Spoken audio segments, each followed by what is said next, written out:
যিসকলৰ শ্ৰমিক কাৰ্ড আছে বা ই শ্ৰম কাৰ্ড আছে সিহঁতে নিৰ্মাণ চকী আঁচনিৰ কাৰণে আবেদন কৰিব পাৰিব আৰু চৰকাৰীভাৱে লাভ কৰিব আৰ্থিক সাহায্য। তো আপোনালোকে যদি নিৰ্মাণ চকী আঁচনিৰ বিষয়ে জানিব বিচাৰে তেনে ক্ষেত্ৰত মোৰ আগৰ ভিডিঅ'টো আপোনালোকে চাই ল'ব। তাত মই ডিটেইলছকে বুজাই দিছোঁ আপোনালোকক যে আপোনালোকে এই আঁচনি এপ্লাই কৰিলে কি লাভালাভ হ'ব আৰু ইয়াৰ আগতে আপোনালোকে কি কৰিব লাগিব। তো এইটো ভিডিঅ'ত আপোনালোকক দেখুৱাম যে কি ডকুমেণ্টছ লাগিব আপোনালোকৰ নিৰ্মাণ চকী আঁচনিৰ কাৰণে আবেদন কৰিবলৈ বা আপোনালোকে কি যোগ্যতা থাকিলে আবেদন কৰিব পাৰিব। তো ভিডিঅ'টো স্কিপ নকৰাকৈ চাব, শেষলৈ চাব।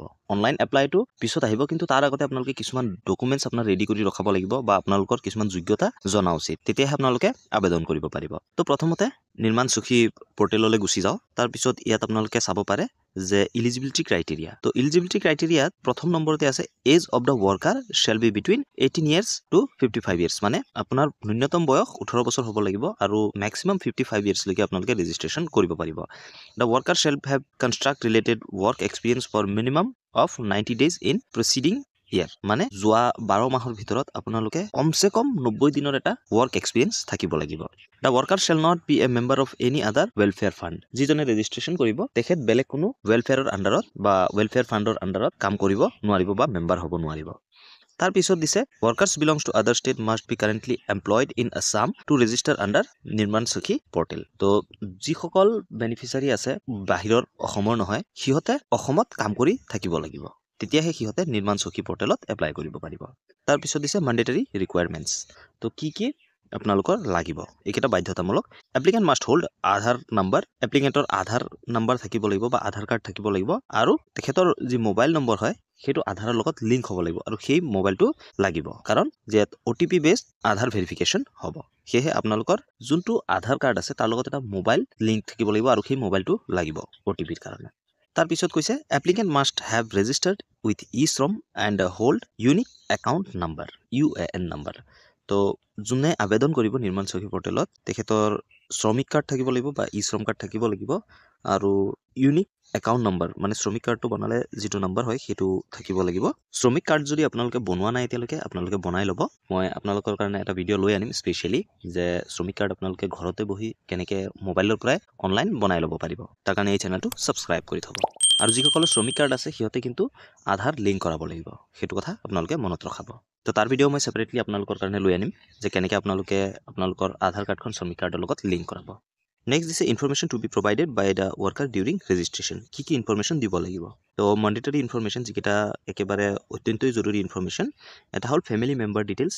পৰিয়ালৰ সকলো মেম্বাৰৰ ডিটেইলছ দিব লাগিব, নাম দিব লাগিব, সিহঁতৰ ডেট অফ বাৰ্থ দিব লাগিব, আৰু সিহঁতৰ অকুপেশ্যন দিব লাগিব। তাৰপিছত দিব লাগিব নমিনি ডিটেইলছ। আপুনি যদি ৰেজিষ্ট্ৰেশ্যন কৰিছে তেনে ক্ষেত্ৰত আপোনাৰ এটা নমিনি ডিটেইলছ দিব লাগিব। তো আপুনি আপোনাৰ পৰিয়ালৰ যিকোনো এজনক আপোনাৰ নমিনি দি দিব, বা আপোনাৰ ইচ্ছা অনুযায়ী আপুনি নমিনি দিব পাৰে। তো নমিনিৰ নাম লাগিব, নমিনিৰ ডেট অফ বাৰ্থ লাগিব, আৰু নমিনিৰ অকুপেশ্যনটো লাগিব। তাৰপিছত বেংক একাউণ্ট ডিটেইলছ। আপোনাৰ এটা বেংক একাউণ্ট দিব লাগিব, বেংক একাউণ্টৰ ডিটেইলছ দিব লাগিব, একাউণ্ট নাম্বাৰ হৈ যাওক বা IFSC কোড, সেইকেইটা আপোনালোকৰ দিব লাগিব, আৰু প্ৰিফাৰেবলি আধাৰ লিংক। যিটো বেংক একাউণ্টৰ লগত আধাৰ লিংক আছে সেইটোহে আপোনালোকে দিব। নেক্সট আহিছে প্ৰেজেণ্ট ৰেচিডেঞ্চিয়েল এড্ৰেছ। তো আপোনাৰ স্থায়ী হওক বা আপুনি থকা এড্ৰেছটো দিব লাগিব। তাৰপিছত আহিছে অপশ্যনেল ইনফৰমেশ্যন, যিকেইটা অপশ্যনেল হয়। যদি এপ্লিকেণ্টজন অসমৰ বাহিৰৰ হয় তেনে ক্ষেত্ৰত BOCW ID কাৰ্ড দিব লাগিব। ৱেলফেয়াৰ বৰ্ডৰ যি ID কাৰ্ড আছে সেইটো দিব লাগিব। Family members BOCW ID card, মানে পৰিয়ালৰ কাৰোবাৰ যদি আছে সেইটো দিব লাগিব। নেক্সট আহিছে ৰেচন কাৰ্ড। ৰেচন কাৰ্ডটো দিব লাগিব। পেন কাৰ্ড দিব লাগিব। আদাৰ স্কিম ডকুমেণ্টছ, অন্যান্য স্কিমৰ ডকুমেণ্টছ, যেনে ধৰি লওক MNREGA, ECIS, PFৰ যি ডকুমেণ্টছ হয় সেইকেইটা আপোনালোকে দিব লাগিব।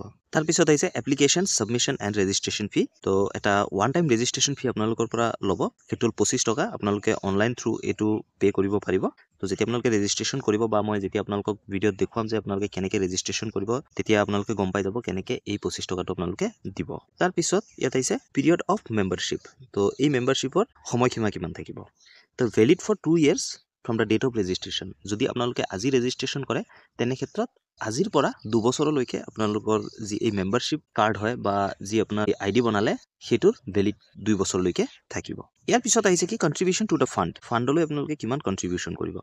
Member beneficiary shell contribute ₹20 per month to Assam Building and Other Construction Workers Welfare Fund to continue availing benefits under the welfare schemes of the board। তো বেনিফিচিয়াৰীয়ে 20 টকাকৈ প্ৰতি মাহে দিব লাগিব Assam building and construction worker welfare ফাণ্ডক তো যিমানখিনি আপোনালোকে কাম কৰে তাৰ পৰা আপোনালোকে প্ৰতি মাহে 20 টকাকৈ এটা দিব লাগিব সেইটো এটা কণ্ট্ৰিবিউশ্যন ফাণ্ড হয় মানে আপুনি এটা অৱদান দিলে তাৰপিছত আহিছে the workers shell pay A minimum of 3 month subscription Phi after approval his application যদি আপোনাৰ এপ্লিকেশ্যনটো এপ্ৰুভ হৈ যায় যে আপোনালোকে নিৰ্মাণ চকীৰ কাৰণে এপ্লাই কৰিছে আৰু আপোনাৰ যি এপ্লিকেশ্যন হয় সেইটো এপ্ৰুভ হৈ গৈছে তো তেনে ক্ষেত্ৰত আপোনালোকে মিনিমাম 3 month ছাবস্ক্ৰিপশ্যন ফি এটা দিব লাগিব মানে 60 টকা এটা আপোনাৰ দিব লাগিব কমচে কম তাৰপিছত আৰু সেইটো কেনেকৈ দিব সেইটো মই আপোনালোকক দেখুৱাই দিম তাৰপিছত আহিছে কনষ্ট্ৰাকশ্যন টাইপছ তো কি টাইপৰ কাম হ'ব সেইটো আপোনালোকক দেখুৱাই আছোঁ mason bar bender the fixers scaffolder electrician painter carpenter quality technician fabrication তো এইকেইটা ধৰণৰ কাম আপোনালোকে কৰিব পাৰিব ইয়াত বহুত কাম আছে আৰু বহুত সুবিধাও আপোনালোকে পাব তো আপোনালোকক যেতিয়া সিলেক্ট কৰা হ'ব তেনে ক্ষেত্ৰত আপোনালোকক হয়তো মাতি দিব বৰ্ডৰ পৰা যে আপোনালোকে ইয়াত আহক আপোনালোকৰ কাম আৰম্ভ হ'ব তো তেনে ক্ষেত্ৰত কিন্তু আপোনালোকে যাব লাগিব তো যেতিয়া আপোনালোকে এপ্লাই কৰিব মই আপোনালোকক ডিটেইলছকৈ বুজাই দিম যে কি ধৰণৰ কাম আপোনালোকে কৰিব পাৰিব পঢ়া শুনা থকা মানুহেও কৰিব পাৰিব আৰু কিছুমান কাম পঢ়া শুনা নথকা মানুহেও কৰিব পাৰিব তো আপোনালোকে ভয় নাখাব সকলোৱে ইয়াত সুবিধা পাব নেক্সট আহিছে supporting documents to be submitted along with the application মানে আপুনি কি ছাপৰ্টিং ডকুমেণ্টছ দিব লাগিব ইয়াৰ লগত এক নম্বৰতে আহিছে এড্ৰেছ প্ৰুফ আপোনালোকৰ এড্ৰেছ প্ৰুফ দিব লাগিব if present address is different from permanent যদি আপোনাৰ বৰ্তমানৰ ঠিকনা যদি পাৰ্মানেণ্ট ঠিকনাতকৈ বেলেগ হয় মানে আপোনাৰ স্থায়ী ঠিকনাতকৈ যদি বেলেগ হয় আপুনি ধৰি লওক আপোনাৰ ঘৰ এঠাইত আৰু আপুনি থাকে বেলেগ এটা ঠাইত তো তেনে ক্ষেত্ৰত আপোনালোকৰ এড্ৰেছ প্ৰুফটো দিব লাগিব আৰু এড্ৰেছ প্ৰুফ আপোনালোকে কি দিব পাৰিব ড্ৰাইভিং লাইচেন্স দিব পাৰে ভোটাৰ আইডি কাৰ্ড দিব পাৰে ৰেচন কাৰ্ড দিব পাৰে বেংক একাউণ্ট পাছবুক দিব পাৰে ইলেক্ট্ৰিচিটি বিল দিব পাৰে আৰু ইয়াত আছে 90 days ৱৰ্ক চাৰ্টিফিকেট তো এইটো এটা চাৰ্টিফিকেট এইটো আপোনালোকক দেখুৱাম যে আপোনালোকে কেনেকৈ পাব বা ক'ত পাব তো 2 নম্বৰ দিছে বেংক একাউণ্ট প্ৰুফ আধাৰ লিংক তো আধাৰ লিংক থকা বেংকৰ একাউণ্টৰ প্ৰুফটো দিব লাগিব বা আপোনাৰ বেংক পাছবুকটো দিব লাগিব বেংক পাছবুক বা বেংক একাউণ্ট ষ্টেটমেণ্ট বা কেঞ্চেল চেক আপোনাৰ দিব লাগিব তো 3 নম্বৰত আহিলে চাৰ্টিফিকেট অফ ৱৰ্কিং আপোনালোকে ভয় নাখাব যে আপোনালোকে এই চাৰ্টিফিকেটটো ক'ত পাব সকলোৱে পাব এই certificate 90 days work certificate the certificate shall be submitted in format provided in Nirman Sakhi portal তো নিৰ্মাণ সখী পৰ্টেলত আপোনালোকে এই চাৰ্টিফিকেট ফৰ্মেটটো পাব আৰু এই চাৰ্টিফিকেটৰ ফৰ্মেটটো আপোনালোকে য'ত কাম কৰিছিলে আগত তাৰ পৰা এই চাৰ্টিফিকেটখন লৈ গৈ তাৰ পৰা ছিগনেচাৰ কৰাই লৈ আনিব যদি আপোনালোকে জব কাৰ্ডৰ কাম কৰিছিলে পঞ্চায়তত তেনে ক্ষেত্ৰত আপোনালোকে পঞ্চায়তৰ পৰা এই লেটাৰখনত ছিগনেচাৰ কৰাই লৈ আনিব বা যদি আপোনালোকে কাৰোবাৰ ব্যক্তিগত কাম কৰিছে তেনে ক্ষেত্ৰত সিহঁতৰ পৰাও আপোনালোকে লৈ আনিব পাৰে গোটেই টাৰ্ম এণ্ড কণ্ডিশ্যনটো আপোনালোকক অন্য এটা ভিডিঅ'ত দেখুৱাম কাৰণ এইটো ভিডিঅ'ত যদি আমি ডিছকাছ কৰিব যাওঁ ভিডিঅ'টো বহুত দীঘলীয়া হৈ যাব তো আপোনালোকে ভয় খাব নালাগে আপোনালোকে সকলোৱে ইয়াত চাৰ্টিফিকেটত ছিগনেচাৰ পাব আপোনালোকে ভয় খাব নালাগে আপোনালোকে যদিও ব্যক্তিগত খণ্ডত কাম কৰিছে তেনে ক্ষেত্ৰতো আপোনালোকে এই চাৰ্টিফিকেটটো পাব যাৰ পৰা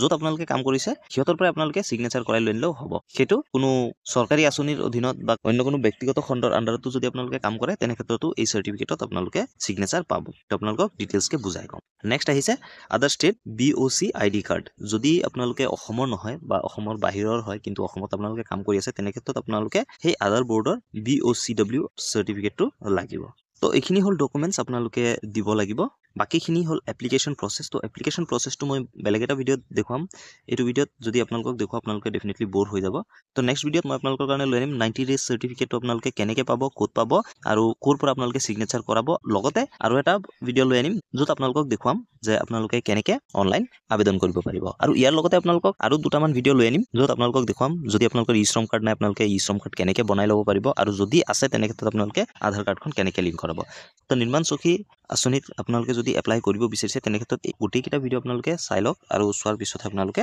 আবেদন কৰিব অকল নিৰ্মাণ সখী আঁচনিয়ে নহয় আৰু বাকী চৰকাৰী আঁচনিৰ কাৰণে এই চেনেলটো ছাবস্ক্ৰাইব কৰি থ'ব আগলৈও এনেকুৱা চৰকাৰী আঁচনিৰ বিষয়ে মই ভিডিঅ' লৈ আনিম আজিলৈ ইমানেই ধন্যবাদ জয় অসম